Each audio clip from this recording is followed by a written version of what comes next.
하나님의 말씀은 누가복음 13장입니다. 누가복음 13장 10절에서 21절까지 같이 읽도록 하겠습니다. 누가복음 13장 신약성경 117페이지입니다. 117페이지. 같이 한 목소리로 읽도록 하겠습니다. 시작. 예수께서 안식일에 한 회당에서 가르치실 때 18해 동안이나 귀신 들려 앓으며 꼬부라져 조금도 펴지 못하는 한 여자가 있더라. 예수께서 보시고 불러 이르시되 여자여 내가 내 병에서 놓였다 하시고 안수하시니 여자가 곧 펴고 하나님께 영광을 돌리는지라. 회당장이 예수께서 안식일에 병 고치시는 것을 분내어 무리에게 이르되 일할 날이 엿새나 있으니 그동안에 와서 고침을 받을 것이요 안식일에는 하지 말 것이니라 하거늘. 주께서 대답하여 이르시되 외식하는 자들아 너희가 각각 안식일에 자기의 소나 나귀를 외양간에서 풀어내어 이끌고 가서 물을 먹이지 아니하느냐. 그러면 18해 동안 사탄에게 매인바 된 이 아브라함의 딸을 안식일에 이 매임에서 푸는 것이 합당하지 아니하냐. 예수께서 이 말씀을 하심에 모든 반대하는 자들은 부끄러워하고 온 무리는 그가 하시는 모든 영광스러운 일을 기뻐하니라. 그러므로 예수께서 이르시되 하나님의 나라가 무엇과 같을까? 내가 무엇으로 비교할까? 마치 사람이 자기 채소밭에 갖다 심은 겨자씨 하나알 같으니 자라 나무가 되어 공중의 새들이 그 가지에 깃들였느니라. 또 이르시되 내가 하나님의 나라를 무엇으로 비교할까? 마치 여자가 가루 서말 속에 갖다 넣어 전부 부풀게 한 누룩과 같으니라 하셨더라. 아멘. 우리는 누가복음을 통해 하나님의 구원 역사를 살펴보고 있습니다. 특별히 예수님이 이루어 가시는 그 구원의 역사를 살펴보고 있는 거예요. 예수님으로 말미암아 역사의 마지막 때가 도래했습니다. 구약에서 말씀하셨던 그 하나님의 날, 역사의 맨 마지막에 나타날 것이라고 얘기했던 그 하나님의 날, 하나님의 구원이 임하는 때가 이르렀다고 성경은 이야기하고 있는 거예요. 예수님은 이런 시기를 살아가는 제자들이, 이 마지막 시기를 살아가는 제자들이 어떤 믿음을 갖고 어떠한 방향으로 그 삶을 꾸리고 이루어 가야 되는지 이 말씀을 통해서 알려주고 계시는 거예요. 특별히 지난 시간 예수님께서는 제자들에게 정말 이 마지막 때를 살아가는 삶의 중요한 태도 한 가지에 대해서 알려주셨어요. 무엇이었습니까? 한 단어로 얘기하자면 무엇이었습니까? 회개인 거예요. 회개. 하나님의 거룩하고 엄위한 심판 앞에, 엄격하고 그 위험한 심판 앞에 누구도 자신할 수 없다는 거예요. 두려운 일이 벌어질 때마다 무슨 생각을 해야 됩니까? 저거 원래 내가 당해야 되는데, 저게 원래 나의 운명인데, 하나님 앞에 모든 사람의 운명이자 내 운명인데 라고 생각하며 속히 돌이켜야 됐던 거예요. 거룩하신 하나님 앞에서 우리가 죄인이라는 걸 철저히 인정하고 하나님께 나아가야 됐던 거예요. 속히 회개해야 됩니다. 하나님의 심판이 가까웠기 때문입니다. 언제 다가올지 모르기 때문이에요. 그날이 가까웠습니다. 하나님은 영원히 기다리시는 분이 아니에요. 우리를 오래 참아주시지만 영원히 기다리시는 분이 아니에요. 그의 백성을 향해 손짓하시지만 어느 순간 심판하러 오시는 분이시란 말이에요. 그날이 가까웠다고 예수님은 말씀하십니다.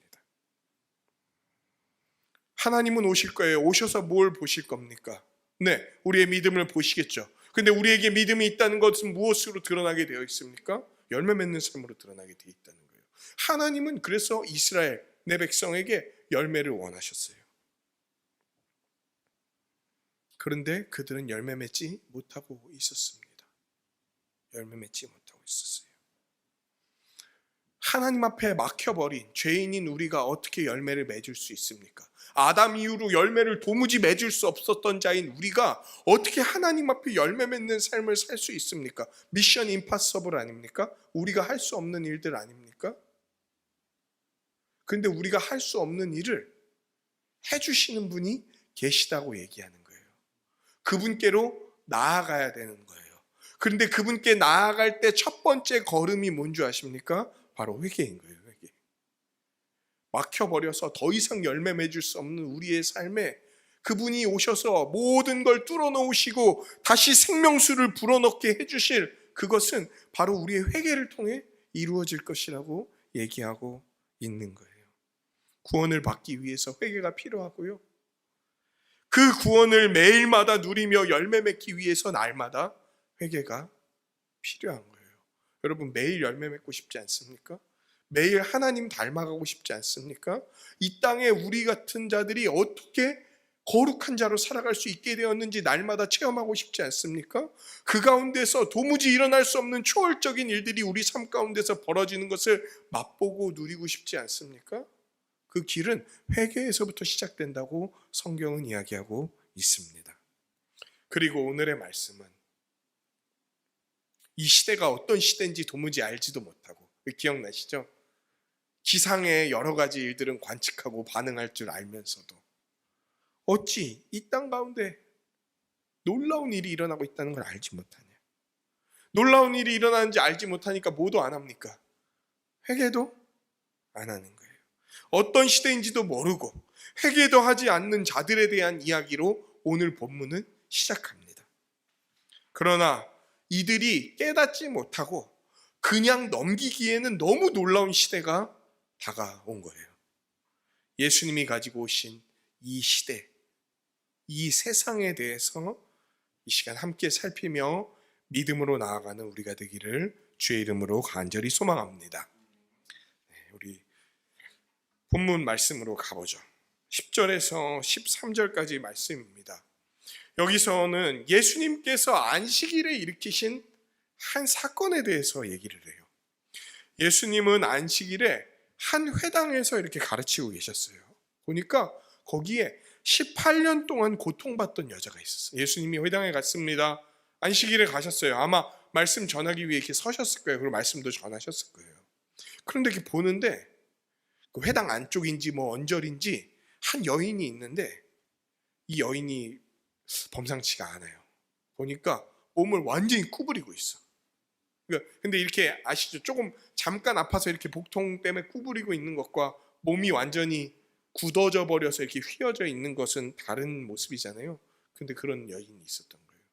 근데 그 여인은 그 모습으로 18년간을 살아가고 있었습니다. 왜 이런 일이 있다고 이야기하나요? 귀신 들려 이로 인해 앓고 있고 고통받고 있고, 그리고 몸이 꼬부라져서 몸을 피지도 못한 채 살아가고 있었어요. 여러분이 어떤 병마나 이런 것들을 걸려서 이렇게 오랫동안 지내본 시간들이 뭐 있죠, 나름대로. 그 시간들은 어땠습니까? 그 시간 동안 여러분의 몸과 마음의 상태는 어땠습니까? 그것으로 말미암아 굉장히 괴롭거나 힘들지 않았습니까? 이 여인은 18년 동안 이러고 있었던 거예요. 이 모든 상황은요, 이 여인을 굉장히 비참하게 만들었을 겁니다. 꼬부라져 있어요. 거기다 계속 아픈 상태예요. 우리 몸 조금만 피곤해도 집에서 뭘 하거나 할 때 되게 어려움을 겪지 않습니까? 몸이 아프면은 무슨 일반적인 일을 하기에도 굉장히 쉽지 않습니까? 우리 최근에 눈이 되게 아프셨던 분이 계시죠. 일반적인 일 하기도 쉽지가 않아요. 눈 하나만 아픈데도. 좀 피곤하면 애 보기도 되게 쉽지가 않습니다. 그냥 이렇게 누워 있고 싶죠. 그런데 몸이 구부러져서 일반적인 일도 제대로 하지 못하는 데다가 고통까지 있는 그 상태로 18년을 보냈던 거예요. 거기에다가 여러분이 몸을 이렇게 구부린 채로 18년간 살아가고 있다고 생각해 보십시오. 여러분이 뭐 장이라도 보려고 밖으로 나가면은 사람들은 어떻게 반응할까요?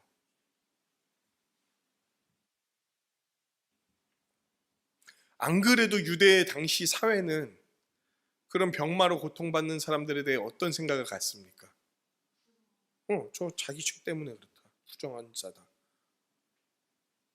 그러니까 지금 자기 몸이 아픈 것도 힘들고 제대로 생활도 못하는 것도 힘든데 그 시선 받는 것조차도 고통스러운 삶을 18년 동안 살아가고 있었다는 거예요. 여인은 그렇게 살아왔습니다. 근데 그 여인을 향해서 예수님이 말씀하시는 거예요. 예수님이 그 여인한테 그냥 말씀하시는 게 아니고요. 지금 앞으로 나오라고 부르시는 거예요.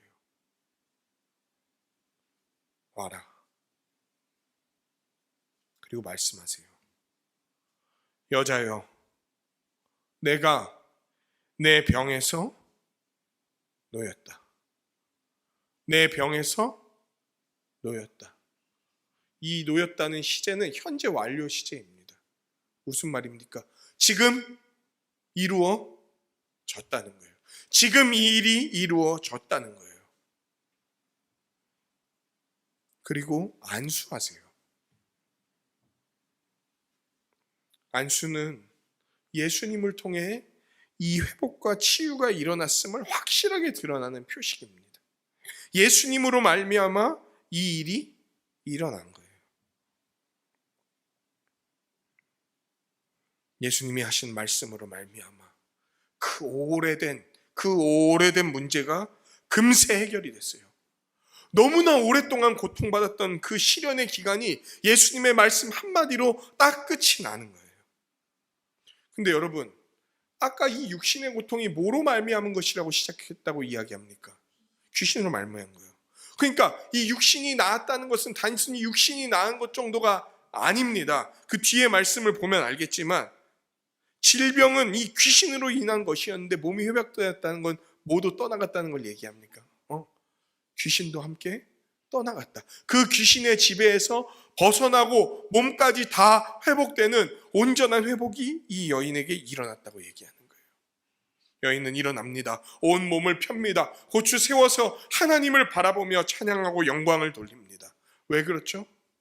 왜 예수님에게 고맙습니다라고 먼저 하지 않습니까? 예수님으로 말미암아 일어난 이 일이 누구로부터 왔다는 것을 아니까? 하나님으로부터 왔다는 것을 아니까? 오직 하나님만 일으키실 수 있다는 사실이라는 걸 아니까 하나님께 먼저 영광을 돌리는 거예요. 위대한 역사가 자신에게 당도했음을 알았기 때문이에요. 여러분, 우리의 예배가 이와 같습니다. 하나님의 역사, 그 구원의 역사가 우리에게 임했기 때문에 그 임했다는 것을 알고 믿는 자가 드리는 게 뭐냐면 예배인 거예요. 하나님의 말씀에 귀 기울이는 거요, 하나님을 찬양하는 거요, 하나님께 나아가는 거, 이 모든 것은 다 하나님의 구원 역사가 우리에게 도래했음을 믿는 자들이 하는 행위인 거예요. 여인은 그렇게 하나님께 예배를 드렸어요. 그런데 이 일이 지금 어느 날에 이루어지고 있죠? 안식일에 이루어지고 있다고 이야기합니다. 14절부터 17절까지의 얘기는 이 일 때문에 일어난 또 다른 에피소드에 대해 이야기해요. 예수님이 일으키신 일을 봅니다. 그 18년 된 여인을 고친 일을 봅니다. 많은 사람이 봤죠. 근데 그 중에서 누가? 회당장이라고 하는 사람이 예수님이 일으키신 일을 보고 분을 내는데 그 분을 누구에게 내냐면 청중들에게 내고 있어요. 이 글을 낯설게 읽으면 되게 재미있는 것들을 보게 됩니다. 회당장은 예수님이 안식일에 병 고치는 것을 보고 분이 납니다. 화가 났다는 거예요. 근데 그 화를 그럼 누구한테 내야 됩니까?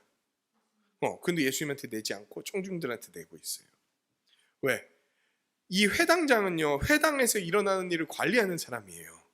그러니까 예수님이 아마 회당에서 말씀을 전하셨다면 아마 이 회당장이 예수님을 청해서 올라오라고 했을 거예요. 위대한 랍비다 막 이런 소문이 드니까 회당에 모셔서 말씀 듣고 싶었겠죠. 그래서 예수님에게 회당장은 분이 났지만 직접 예수님께 이 일을 제기하지 않고 오히려 이 사건을 보고 있는 청중들에게 화를 냈습니다. 하지만 이거는 결국 누구에게 낸 화입니까? 예수님에게 낸 화예요. 예수님에게 낸 화. 일할 날이 6일이나 있는데 그때 고침을 받으면 되는 걸 왜 굳이 안식일에 행할 이유가 도대체 뭐냐? 지금 6일이나 고칠 날이 있는데 왜 안식일에 이런 일을 행하냐? 왜 일하냐? 안식일을 기억하여 거룩히 지키라. 안식일에는 아무 일도 하지 말아라 라고 하는 하나님의 말씀이 있는데 왜 일하냐는 거예요. 왜 일하냐? 회당장은 안식일이 일하는 날이 아니었기 때문에 병을 고치는 날도 아니라고 얘기하는 거예요. 사탄의 괴롭힘을 받는 사람일지라도 안식일엔 돌아가고 다른 날 오라는 거예요. 고침받지 마라 이런 얘기가 아니죠. 그냥 다른 날 와라. 다음 날 와라. 날들은 많잖아. 왜 굳이 안식일에 그래? 회당장은 이 여인이 사탄에게 괴롭힘을 당하며 풀려나기를 간곡히 원하는 한 사람으로 보기보다는 그냥 자기 임무 있잖아요. 안식일에 해서 되는 일이 뭔지, 해야 되지 않는 일이 뭔지 이런 제한 사항들을 유지하는데 오히려 이 여인이 방해가 되는 골칫거리로 여기는 거예요.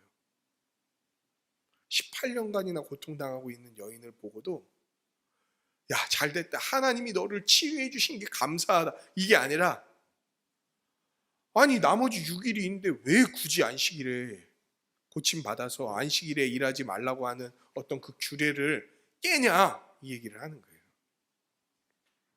게다가 예수님이 행하신 이 치유의 역사를 안식일에 해서는 안 되는 인간의 일로 치부하고 있다는 거예요.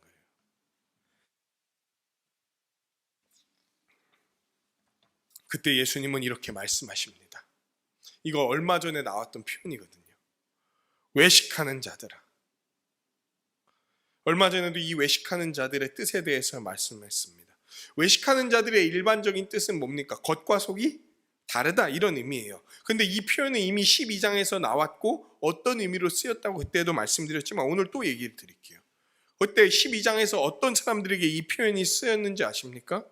기상의 징후를 보고 대비를 하면서도 정작 하나님의 구원 역사를 보고도 이게 얼마나 놀라운 일들인지를 알지 못하고 받아들이지도 않고 반응하지도 않는 자들을 부를 때 쓰던 표현이었어요. 지금 회당장이 그와 같다는 거예요. 너는 지금 이걸 보고도 어떤 게 지금 임했는지, 내가 누구인지, 내가 일으키는 일이 무엇인지, 왜 안식일에 이런 일들을 행했는지 너는 아직도 알지 못하는구나. 그런데 여기 외식하는 자야 이렇게 얘기하지 않아요. 자들이라는 복수형을 씁니다. 무슨 얘기입니까? 지금 여기에 모여있는 청중들 중에서는 회당장과 같은 마음으로 이것을 바라보고 있는 사람들이 있었다는 거예요. 이 사람들은요, 지금 이 일이 인류의 마지막 때인 종말에 일어나는 하나님의 구원 역사와 연결된다는 걸 몰라. 그냥 예수님이 누구 하나 치료해주고 고쳐주고 좀 낫게 하고 뭐 이런 일종의 의료행위 같은 거 정도로 이해하고 있는 거예요. 예수님은 이어서 말씀하십니다. 그리고 이들의 외식에 대해서 드러내시는 거예요. 너희는 각각 안식일이라고 너희가 지키는 그날에 일하지 말라고 하면서 그렇게 지금 하나님의 말씀으로 치유하는 것도 못하게 하는 그날에 뭐 한다? 니네 소나 나귀는 외양간에서 풀어갖고 물도 먹이고 풀도 먹이고 하지 않냐? 돌보고 살피지 않냐? 너희는 이 일들을 하면서 어찌 18년이라는 이 오랜 시간 동안 사탄에게 매여서 고통받고 울부짖고 눈물 흘리는 그 여자를 그냥 어떻게 내버려 두냐? 여러분, 안식일이어도요, 유대인들은 자기가 기르는 가축들 있잖아요. 가축들이 굶거나 굶어서 고통당하거나 괴로워지거나 죽지 않도록 안식일이어도 그들에게 풀과 물을 먹였어요. 그런데 이 일이잖아요. 근데 일하지 말라는 어떤 규례와 배치가 되잖아요. 그 랍비들이 이걸 해석하기 시작합니다. 이걸 뭐라 그러면 장로의 유전이라고 하는 것들이 있어요. 그러니까 실제 율법의 자세한 사항으로는 안 나오지만 이 율법을 어떻게 적용할 거냐. 그런데 그들은 말하는 거예요. 이 가축들이 다 죽으면은 하나님께 제사를 드릴 수도 없고 일반적으로 농사를 지을 수도 없으니까 안식일에 가축을 돌보는 것은 일하는 게 아니다라는 유권 해석을 내리는 거예요. 그래서 안식일에 동물들을 먹이는 거는 노동이 아니라고 해주는 거예요. 그래서 이 일들을 했습니다. 유대인들은 이것이 안식일을 기억하여 거룩히 지키는 것과 상충되지 않는지 일하는 것이 아닌지 여러 이유를 들어서 허용한 거예요. 여러분, 하물며 소랑 나귀도 적절하게 돌봄을 받는데 18년 동안 고통당하는 여인을 온전케 하는 일이 그것보다 못한 일입니까? 6일간 일하던 짐승도 안식일에는 놓여서 자유하게 지냈다면 18년 동안 고통받는 여인이 하나님에 의해 안식일에 사탄에게 놓여서 자유하게 된 것이 뭐가 그렇게 문제입니까? 예수님은 계속 말씀하세요. 왜 내가 이 여자를 고쳤는 줄 알아? 이 여자도 아브라함의 딸이기 때문이야. 아브라함의 딸이기 때문이야. 여러분, 예수님과 아브라함은 1000년이 넘는 시간 전 사람이에요, 거의. 그러니까 직접 무슨 딸 이런 게 아니겠죠. 무슨 얘기입니까? 이 여자도 아브라함의 자손이라는 거예요. 하나님이 아브라함에게 약속하신 복을 함께 받을 상속자라는 거예요. 하나님의 백성이라는 거예요. 이 여인을 온전케 한 이유가 뭡니까? 이 본문에서는 이 여인이 경건했다고 얘기합니까? 이 여인이 기도했다고 얘기합니까? 이 여인이 뭘 믿었다고 얘기합니까? 아니에요. 이 여인이 이렇게 온전함을 받은 것은 이유가 딱 하나밖에 없습니다. 이 여인이 아브라함의 자손이기 때문인 거예요. 하나님의 백성이기 때문인 거예요. 하나님의 백성이기 때문에 예수께서 이 여인을 고통에서 놓이게 하는 게 당연하다라는 얘기인 거예요. 그러므로 예수님이 여인을 도우신 것은 안식일에 하지 말아야 될 일을 예수님이 자기 마음대로 행하신 게 아니라 오히려 하나님의 자녀가 누릴 복, 안식일에 일어나야 될 진짜 일이 뭡니까? 안식일에 진짜 뭘 누려야 됩니까? 안식을 누려야 되잖아요. 그 여인이 안식을 누릴 수 있도록 하신 것이 예수님을 통해 이루어진 거예요. 안식일의 참된 의미가 예수님을 통해 나타난 거예요. 그럼 여기서 우리는 한 가지를 살피면서 가야 됩니다. 도대체 안식일은 무엇인가? 왜 하나님은 안식일을 지키라고 했는가? 왜 유대인들은 이 안식일을 지키라는 명령을 이토록 귀하게 여기면서 붙들며 나아갔는가? 안식일 규례가 나온 곳은 구약입니다. 특별히 모세오경에서 두 군데에서 나와요. 출애굽기에서 한 군데서 나오고 신명기에서 한 군데서 나옵니다. 그런데 안식일을 기억하여 거룩히 지키라는 말은 같지만 왜 그런지에 대해서는 두 가지가 약간 다른 이야기를 하고 있습니다. 즉, 이 두 가지의 의미가 다 합쳐진 것이 안식일의 참된 의미라는 거예요. 함께 말씀 살펴보도록 하겠습니다. 먼저 출애굽기 20장 8절에서 11절에 나온 말씀을 함께 살펴보겠습니다. 출애굽기 20장 8절에서 11절. 이거 같이 한번 읽어볼까요? 네, 같이 읽겠습니다. 시작. 안식일을 기억하여 거룩하게 지키라. 엿새 동안은 힘써 내 모든 일을 행할 것이나 일곱째 날은 내 하나님 여호와의 안식일인즉 너나 내 아들이나 내 딸이나 내 남종이나 내 여종이나 내 가축이나 내 문 안에 머무는 객이라도 아무 일도 하지 말라. 이는 엿새 동안에 나 여호와가 하늘과 땅과 바다와 그 가운데 모든 것을 만들고 일곱째 날에 쉬었음이라. 그러므로 나 여호와가 안식일을 복되게 하여 그 날을 거룩하게 하였느니라. 아멘. 안식일에 대해서 이야기하고 있습니다. 안식일에 쉬라고 얘기하고 있습니다. 이것은 무슨 의미입니까? 안식일은요, 하나님이 창조하신 모든 세상, 회복되고 온전하게 된 세상의 모든 좋은 것을 하나님과 함께 누리는 날이자, 누리게 될 것을 믿음으로 기대하던 날인 거예요. 일하지 말라는 이유가 뭐였습니까? 왜 안식일에 일하지 말아야 됩니까? 너희가 평소에 하던 일도 그 일이 너희를 먹여 살리는 게 아니라 하나님께서 너희를 먹여 살린다는 사실을 분명히 기억하라는 의미에서 일하지 말라고 하시는 거예요. 그날 하루 일하지 않는다고 하나님이 너희를 굶기시지 않을 거다. 너희의 삶을 다 책임지시는 주님이시고 그분이 만드신 세상 속에서 그분과 함께 복을 누릴 것을 기대하고 소망하라, 이런 의미가 담겨 있는 거예요. 안식은 그냥 쉬는 게 아니에요. 하나님이 만드신 모든 온전한 것을 하나님과 함께 누리는 것을 얘기하는 거예요. 그런데 죄로 말미암아 우리가 그 나라에서 쫓겨났잖아요. 그래서 이 일들이 회복될 것을 기다리는 날이 안식일이었던 거예요. 그러니까 일하지 않고 쉬면서 하나님이 베푸신 것을 먹고 마십니다. 그러면서도 이게 완전한 것이 아니고 하나님이 이제 안식을 이루시면 우리 완전한 안식을 누릴 수 있다는 걸 기대하던 날이었어요. 기대하던 날. 두 번째, 신명기 5장 12절에서 15절 말씀 같이 찾아보시죠. 5장 12절에서 15절 말씀 같이 읽도록 하겠습니다. 시작.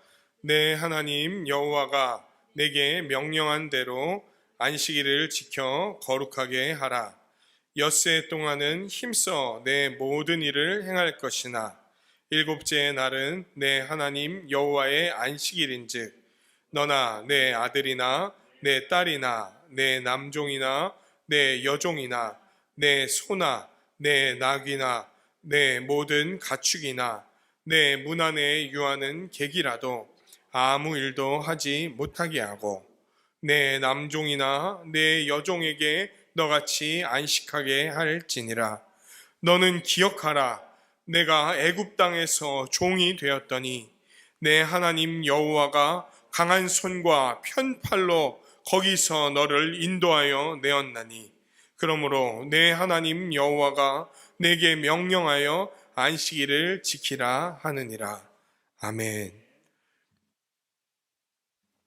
출애굽기에서 나왔던 안식일은 어떤 하나님의 사건과 관련이 됐습니까? 창조와 안식에 대한 사건이었어요. 근데 신명기에서 나온 안식일은 하나님의 어떤 구원 역사와 연결된 사건으로 해석하고 있습니까? 출애굽이에요. 출애굽. 출애굽은 뭐였습니까? 이스라엘 백성이 애굽, 이집트에 노예로 살고 있었던 곳에서부터 건져내서 이제 자유민으로서 하나님을 섬기고 예배하고 하나님을 위해서 살아갈 수 있는 백성이 되었다는 것을 얘기하는 거예요. 노예는 쉬는 날이 있습니까? 노예는 뭐 주 5일 뭐 이런 거 없어요. 하루 종일 일하고 잠자는 시간 빼고 하루 종일 일하고 쉬는 날 없이 7일 내내 일하는 게 노예의 삶입니다.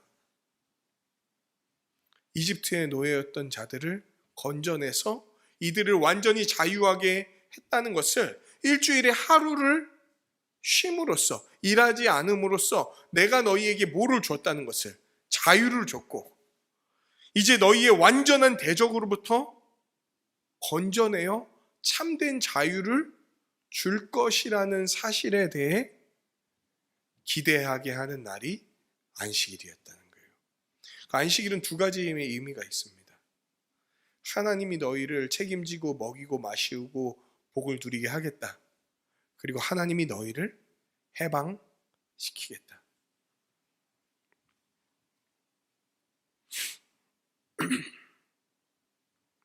지금 예수님은 이 안식일의 참된 의미를 떠올리라고 하는 거예요. 무슨 얘기입니까? 너희가 이런 안식일의 참된 의미를 기억한다면 지금 사탄에게 매여서 그 아래에서 복은커녕 온갖 고통을 당하면서 죄의 노예로서 살아가던 이 여자가, 아브라함의 자손인 이 여자가 오히려 안식일에 해방되고 온전하게 돼서 복을 누리는 게 이 안식일에 진짜 이루어져야 될 일이 아니냐, 이게 진짜 안식일에 이루어져야 될 일들이 아니냐, 이 얘기를 하고 계시는 거예요. 이 치유 사건은요, 이스라엘 역사에서 잊을 수 없는, 잊어서도 안 되는 출애굽 사건과 연결되어 있는 것이었어요. 예수님이 이 정도까지 말씀하시니까 이제 어떤 일이 벌어집니까? 예수님 반대했던 자들은 완전히 자기들이 율법을 진짜 우리가 제대로 지키는 자들이다라고 생각했던 그 사람들이 오히려 율법의 참된 의미, 안식일의 참된 의미도 제대로 알지 못한 채 까부는 자들이 된 거잖아요. 그러니까 부끄러워하는 거예요. 그들의 위선이 폭로되니까 부끄러워하는 거예요. 하지만 이 참된 의미를 알게 된 사람들은 어떠했습니까? 온 무리는 하나님이 하시는 일, 예수님이 하시는 그 모든 영광스러운 일들을 막 기뻐하는 거예요. 맞다, 이 일은 하나님이 행하신 게 맞다. 이 일은 하나님이 행하신 게 맞다. 하나님이 꿈꾸시고 우리에게 이루고자 하시는 그 일이 나타난 게 맞다. 예수님을 기뻐하는 자들은 예수님이 어떤 분인지 알게 되고 보게 되고 하나님의 영광을 맛보면서 온 몸을 펴서 하나님을 찬양하게 됐지만, 반대자들은 수치를 당하고 부끄러움을 당하니까 어떻게 합니까? 오히려 회복되기 전에 여인처럼 꼬부라져 버리는 거예요. 해방과 수치가 엇갈리게 되는 거죠. 예수님을 받아들이는 것과 아닌 자의 차이는 극명한 겁니다. 그 삶에서 나타나는 차이는 극명한 거예요. 이처럼 예수님이 안식일에 가르치시고 고치시는 모든 사역은 누가복음 4장 18절 19절에서 나온 예수님이 이 땅에 오신 이유를 잘 드러냅니다. 이건 제가 읽어드리겠습니다.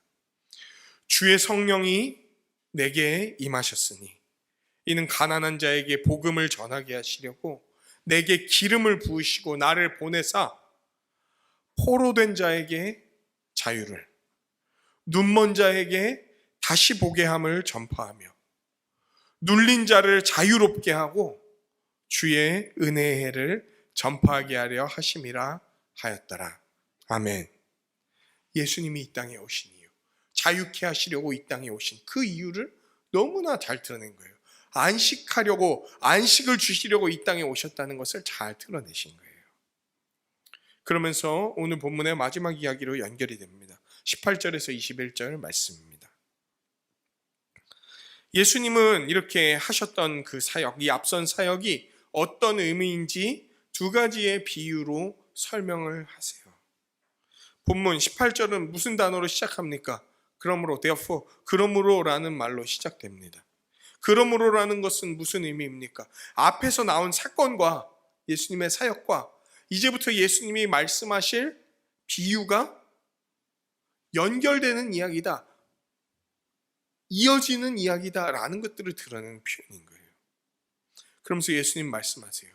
너희가 앞사건을 봤지, 그리고 내가 이것에 대해 해석하는 것을 들었지.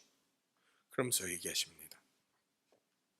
이르시되 하나님 나라가 무엇과 같을까? 라고 얘기하시는 거예요. 하나님 나라가 무엇과 같을까? 내가 무엇과 비교할까? 앞서서 일어났던 모든 일들이 하나님 나라와 관련이 있는 거라는 거예요. 하나님 나라가 이 땅에 임했기 때문에 나타나는 일이라는 거예요. 하나님 나라의 안식이 바로 이와 같은 거라고 얘기하십니다. 그러면서 비유로 말씀하세요. 하나님 나라는 사람이 자기 채소밭에다 갖다 심은 겨자씨 한 알 같은 것으로서 자라서 나무가 되어 공중의 새들이 그 가지에 깃드는 것이다. 하나님이 예수님을 통해 이루시는 하나님 나라의 역사는요, 이 땅에서 그냥 볼 때에는 어떤 것 같냐면 작디 작은 겨자씨 같은 거예요. 겨자씨에 심겨지는 것 같은 거예요. 여러분 겨자씨 보신 적이 있나요? 겨자는 뭐 그냥 짤 때나 보지 씨를 보신 적이 없잖아요. 그래서 이 설교하시는 분, 가끔 목사님 중에 겨자씨 이렇게 들고 나오시는 분들이 있는데 엄청 작습니다. 그러니까 잘 눈에 보이지도 않아요. 심겨지면 더 보입니까? 안 보이죠. 그냥 흙에 파묻혀 버리는 거예요. 그리고 이 실제로 겨자씨는 겨자나무를 맺게 합니다. 이 겨자씨가 자라서 겨자나무가 돼요. 근데 본문에 나온 것처럼 무슨 나무가 돼서 새들이 깃들일 만한 그렇게 되지 않아요. 작은 조그만 나무 있죠. 조그만 나무 정도로 자라고 맙니다. 그런데 하나님 나라에 대해 얘기하면서 예수님은 뭐라 그러냐면 이것이 너희가 보았을 때에는 겨자씨 같은데 하나님 나라가 자라고 열매 맺기 시작하면은 겨자나무 정도로 자라는 게 아니라 마치 레바논의 백향목처럼 거대한 나무가 돼서 온갖 새들이 날아들어도 끄떡없이 버티는 번창한 나무와 같이 자라나게 될 거다. 이 얘기를 하시는 거예요.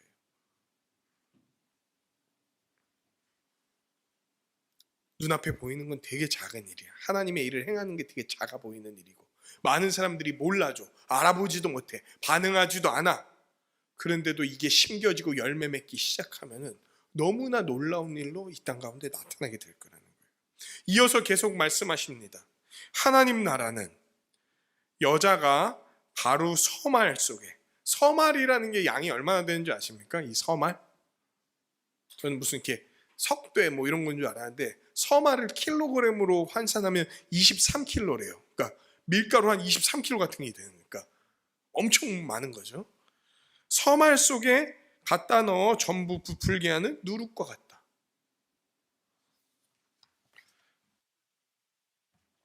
하나님 나라는요 작은 누룩과 같다는 거예요. 근데 누룩이 반죽에 섞이면 어떻게 됩니까? 보입니까? 그냥 누룩은요 없어져 버려요. 반죽과 섞여서 없어져 버려요. 그런데 이 누룩이 반죽에 들어가기만 하면 곧 빵을 부풀어 오르게 할 거예요. 작은 누룩이 들어가더라도 자기는 사라져 버리더라도 서말 23kg나 되는 가루 그 많은 양을 다 부풀어 오르게 만드는 것과 같이 하나님 나라가 역사할 것이라고 이야기하고 있는 거예요. 이 땅에 하나님 나라야. 이 땅에 하나님의 통치가 이루어지기 시작하는 것을 우리의 눈으로 일반적인 눈으로 보면요 참 별게 아닌 것 같고 대단한 일들이 아닌 거라고 생각하면서 넘어갈 수 있습니다. 부인하는 사람도 많을 거예요. 하지만 이 일들이 땅에 심겨지기만 하면 이 땅 가운데 나타나기만 하면 하나님의 다스림과 통치가 이루어지기만 하면 우리가 감히 알 수도 예상할 수도 없는 놀라운 일들로 번져서 하나님의 위대한 역사를 이룰 것이다 라는 이야기로 예수님의 비유는 마칩니다. 묵상과 적용. 예수님은 우리에게 안식을 허락하세요. 안식은 뭡니까? 죄와 사망에 묶여서 허덕이던 자, 그냥 고통받던 자, 형벌을 앞두고 있던 자가 자유하게 되고 회복되는 거예요. 예수님은 이 땅에 오셔서요 인류의 죄로 말미암은 육체적인 어려움, 정서적인 고난 그런 것들로부터 우리를 자유롭게 하세요. 여러분 기억해 보세요. 한번 생각해 보세요. 예수님 믿고 나서 여러 어려움들이 있었죠. 예수님 믿고 나서도. 그리고 그 어려움들을 갖고 하나님께 기도로 나아가고 예수님께 기도로 나아간 적 있지 않습니까? 그 결과는 어떠했습니까?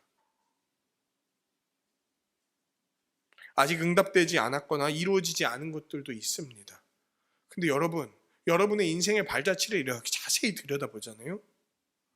하나님이 들어주신 기도 제목이 너무 많습니다.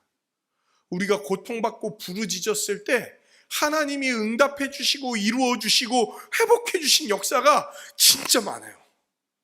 맨날 우리의 사고가 아직 안 이루어진 것 같고 불평하거나 왜 안 이루어지냐고 원망하거나 아니면 하나님은 이거 할 수 없다고 생각하는 우리도 모르게 무능력한 분이라고 생각하고 그냥 포기해버리는 우리의 어떤 잘못된 생각들이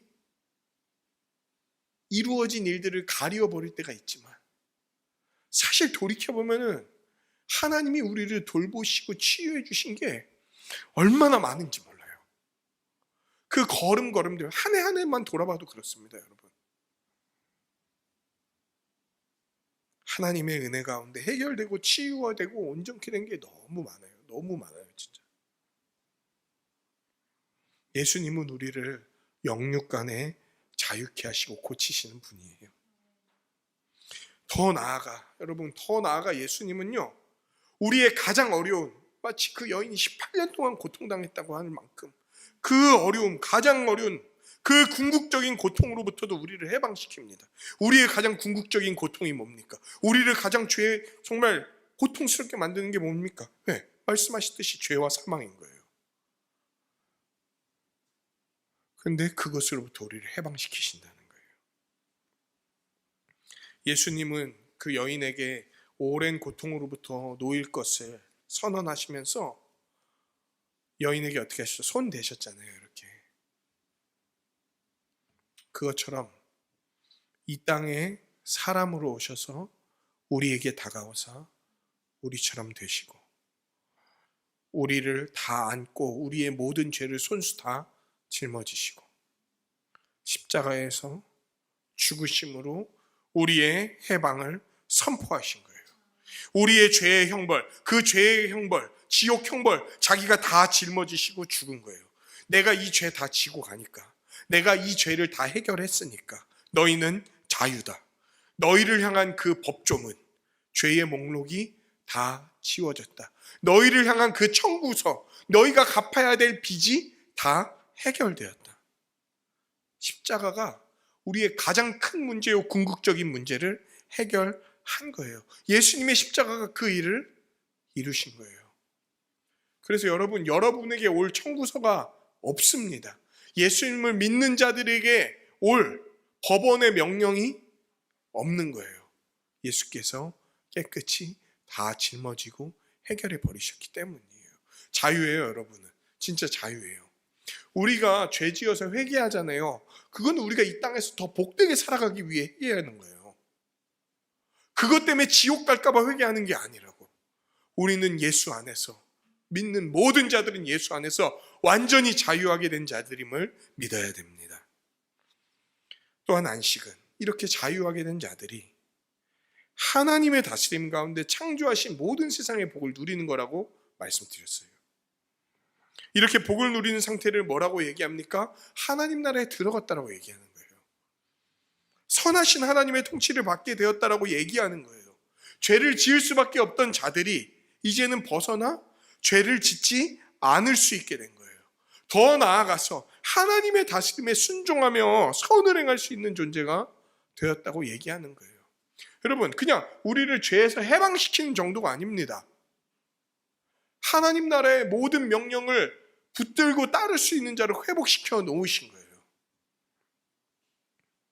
하나님의 통치는 어떤 것입니까? 따르면 따를수록 복을 받게 하는 통치 아닙니까? 그러니까 이제 따를 수 있는 자로 바꿔 놓았다는 것은 뭘 주실 준비가 다 되었다는 겁니까? 우리에게 하나님 나라에 복 주실 준비가 다 되었다는 거예요. 우리의 삶을 회개하고 믿음으로 하나님께 순종하며 나아갈 때 하나님은 우리에게 온갖 풍요로움과 가치를 실현하는 삶과 돕는 배필과 함께하는 하나님 나라의 복을 허락하실 거예요. 그렇습니다. 예수님은 십자가로 하나님 나라를 임하게 하셨고요. 우리가 그 나라에서 하나님의 통치를 받으면서 복되게 살아가게 하시는 거예요. 두 번째 적용. 이렇게 도래한 하나님 나라에 들어간 우리는요, 이제 우리의 눈이나 우리의 방식이 아닌, 지금 하나님 나라에 들어갔으니까 이제 누구의 눈으로 바라봐야 됩니까? 하나님의 눈으로 바라봐야 된다는 걸 얘기하는 거예요. 하나님의 눈으로 바라보면서 다른 하나님의 백성을 대해야 된다는 거예요. 여러분, 그 나라에 들어갔는데 여전히 우리의 기준과 우리의 시각으로 어떤 것을 판단할 겁니까? 여전히 우리의 어떤 마음의 태도로서 하나님 나라의 역사를 헤아릴 거예요? 아니면 하나님이 원하시는 것을 목적에 두고 모든 것을 펼쳐나갈 겁니까? 아까 예수님의 접촉이 우리를 회복시키고 완전히 새로운 존재로 바꾸셨다면서요. 예수님의 접촉은 지금 우리에게 어떻게 다가옵니까? 현재 이 땅을 살아가고 있는 우리에게 어떻게 다가옵니까? 예수님은 지금 우리가 육신으로 있지 않으시잖아요. 그런데 예수님과 어떻게 우린 살아갑니까? 어떻게 예수님이 우리를 만지십니까? 예수님은 성령님을 통해 자신의 말씀으로 우리를 다스리시는 거예요. 자신의 말씀으로 우리를 만지시는 거예요. 특별히 자신의 몸인 교회로 말미암아 그 교회에서 말씀을 중심에 둔 예배와 양육과 선교라는 방식으로 우리를 만지시는 거예요. 우리를 계속 새롭게 하시는 거예요. 예배와 양육과 선교가 온전히 이루어지면 어떤 일이 벌어집니까? 이전에 자기만을 알고 자기만 헤아리고 자기만 살피고 자기만을 위해서 살아가던 존재가 완전히 새로운 존재, 예수 그리스도 안에서 새로운 존재, 하나님을 사랑하는 존재, 이웃을 위해 살아가는 존재로 변해서 하나님이 처음 만들었던 그 복된 존재로 변해서 살아가게 되었다라는 것들을 우리는 알 수 있게 될 거예요. 교회가 예수 그리스도의 말씀에 계속 접촉해서 살아갈 때 우리는 완전히 새로운 존재로서 살아갈 수 있는 거예요. 그리고 더 그렇게 살아갈 수 있도록 성령님 보내주실 거예요. 도와주실 거예요. 하나님의 뜻을 알게 해주실 거예요. 그 뜻에 반응하며 순종하게 해주실 거예요. 누가 말씀을 좋아하겠습니까? 누가 말씀을 받아들이겠습니까? 세상에 누가 말씀을 연구하고 싶어 하겠습니까? 그런데 우리는 왜 그렇습니까? 아무도 그렇게 하고 싶어 하지 않는 일들을 왜 우리는 붙들고 이게 중요하다고 생각하고 믿으면서 나아갑니까? 예수님으로 말미암아 완전히 새로운 존재가 되었기 때문이에요. 예수님이 우리를 만져주셨기 때문이에요. 예수님이 18년 된 여인 고치셨던 것처럼 우리도 고쳐주셨기 때문이에요. 그래서 우리는 말씀을 기대하고 믿음으로 받아들이는 새로운 존재가 되었습니다. 이제 새롭게 된 존재는요, 모든 영역에서 하나님의 눈으로 살피고 돌봐야 됩니다. 특별히 누구를 돌보고 지도하는 문제에 있어서는 더 그렇습니다. 여러분, 우리가 누구를 대할 때 있잖아요. 대할 때 목적이 뭡니까? 누구를 참아주든지, 누구를 권면하든지, 누구를 섬기든지, 그렇게 할 때 목적이 뭡니까? 목적이 뭐죠? 제가 어떤 분한테 이런 목적을 물으니까 이렇게 얘기하더래요. 교회의 질서를 지키기 위해서. 교회의 질서를 지키기 위해서 이 일을 하는 게 아닙니다. 교회의 질서를 지키는 것도 더 궁극적인 목적을 갖고 있는 거예요. 목적은 뭡니까? 그 사람이 하나님 나라의 안식을 누리게 하려고 하는 거예요. 그 사람이 하나님 나라의 안식을 누리게 하려고 그거 해야 되는 거예요. 여러분, 누군가를 우리가 대하고 판단하고 그 사람에게 나아갈 때 저 규칙 안 지키네. 규칙 잘 지키게 해야 되는데, 혹은 저렇게 거슬리냐 눈에, 되게 보기에 불편하네. 이 사람 내가 잘 통제해갖고 거슬리지 않게 만들어야겠다. 혹은 내가 이 사람 잘 통제해서 내가 유익을 얻을 수 있는 사람이 되게 해야겠다. 이런 식으로 다가가서는 안 된다는 거예요. 하나님의 눈으로 바라보고 하나님의 목적으로 이 사람을 대한다는 것은 우리의 모든 행동이 사실 다른 동기를 가져도 모습 자체는 똑같을 수 있거든요. 죄 짓지 마라 이렇게 얘기하는 게 똑같은 모습으로 이루어질 수 있다고요. 근데 전혀 다른 동기를 지닐 수 있습니다. 우리는 어떤 동기로 나아가야 됩니까? 이 사람이 하나님 나라의 안식을 누리게 해야겠다. 하나님 나라의 안식을 누리게 해야겠다. 하나님이 원하시는 삶으로 이루어 줘야겠다. 그래서 서로가 안식을 누리게 하려고 해야겠다. 결국 우리의 제일의 목적은요, 사랑인 거예요. 사랑으로 안식을 누리게 하려고 하는 거예요. 하나님 나라가 이 땅에 임한 목적은 사람이 하나님의 사랑으로 서로를 돌보며 안식하게 하는 것, 이게 하나님 나라가 이 땅 가운데 임한 목적입니다. 그래서 예수님이 사랑으로 그 여인을 돌봤던 거예요. 회당장은 어떻게 했어? 야, 지금 너 안식일의 규칙이 뭔지 알아? 왜 그 규칙을 어기는 거야? 아, 이 여자 괜히 아픈 여자 와갖고 치유받고 어쩌고 이래서 이 규칙 다 깨버리고 이렇게 대한 거예요, 이 여자. 왜 굳이 안식일 날 그 받아? 다른 날 오지. 예수님한테도 그런 거예요. 많은 말들이 있는데 이 여인은 하루라도 빨리 치유받아야 될 사람이야. 이 여인은 아브라함의 자손으로서 하루라도 빨리 온전케 돼야 될 사람인데 그 사람을 사랑으로 대하고 그 사람을 온전하게 하기 위해서 대하는 게 아니라 그냥 내가 생각하는 몇 가지 기준 갖고 그 사람 대해버리는 거. 그거는 하나님 나라의 백성과 어울리지 않는 거라는 거예요. 우리와 어울리는 거는요, 무슨 사람을 대하고 말을 하든지 그 사람이 하나님 나라의 안식을 누렸으면 좋겠다, 이 마음으로 그 사람들을 대하는 거예요. 세 번째 적용입니다. 그런데 이런 우리의 역사, 서로 사랑으로 돌보며 회복시키는 이 역사는 이 세상에서 볼 때는 어떻게 보일까요?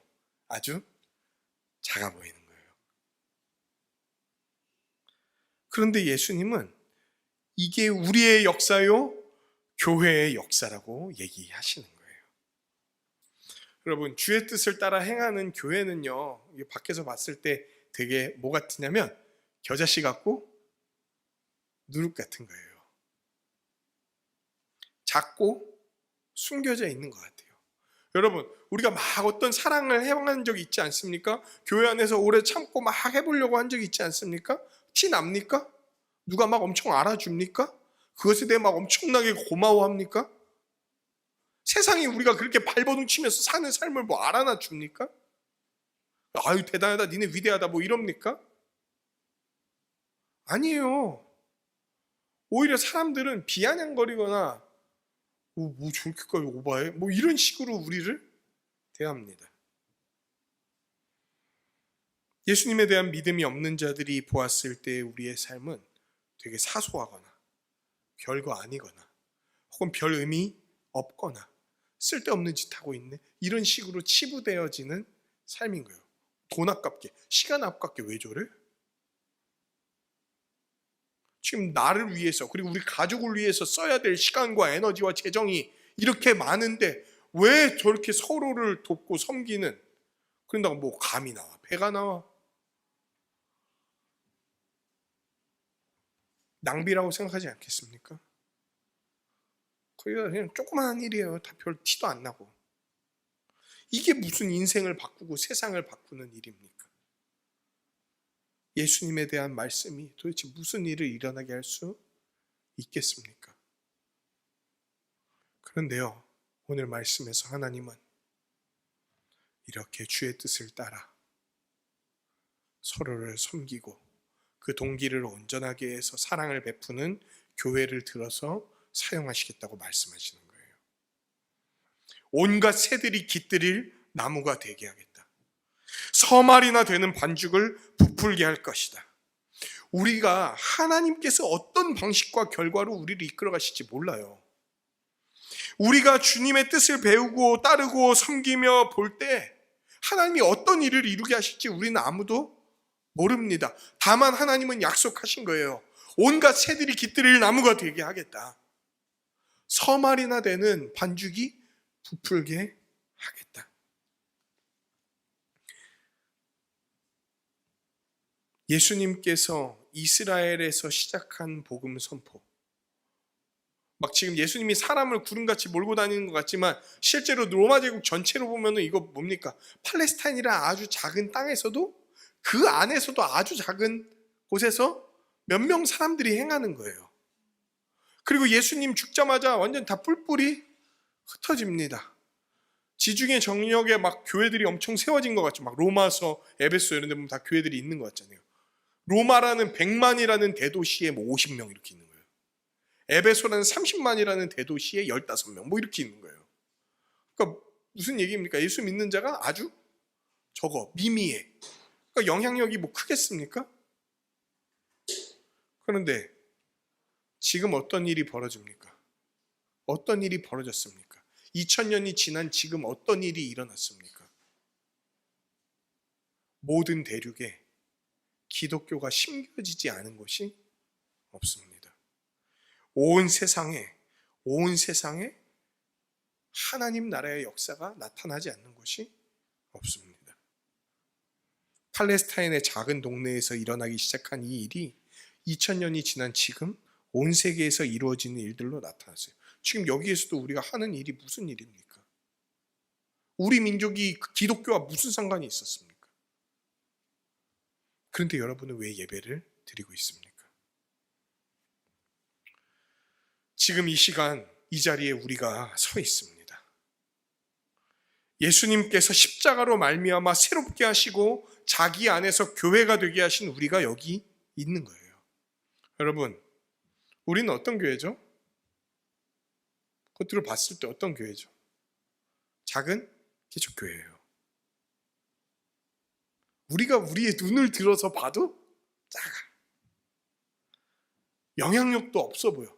무슨 대한민국 구례동에서도 영향력이 없어 보여. 사탄이 와갖고 우리를 이렇게 불면은 그냥 다 날아가 버릴 것 같은 교회인 거예요. 우리 많은 일들이 있었잖아요. 그냥 한 줌의 재가처럼 보일 수 있는 그런 교회인 거예요.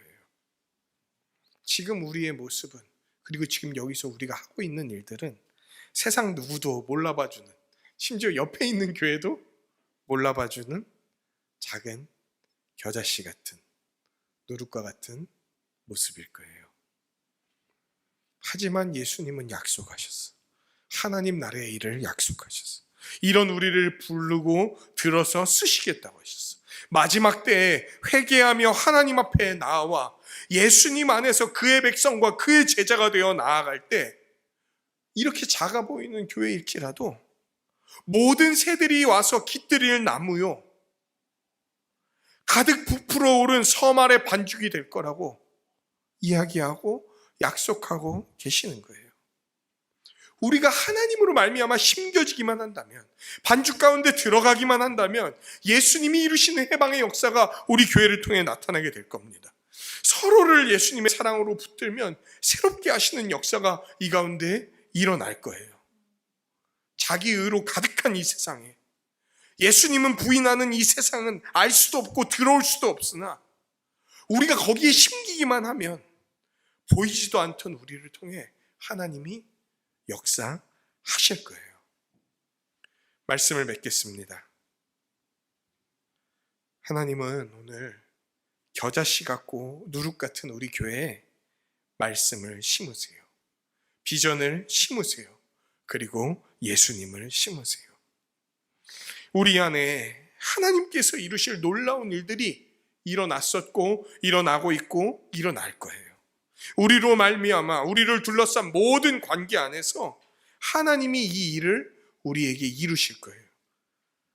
회개하고 순종하며 예수님이 이루시는 이 하나님 나라의 일을 소망하는 믿음으로, 우리는 보기에 겨자씨와 같고 누룩과 같지만 모든 새들이 깃들일 나무가 될 것이다.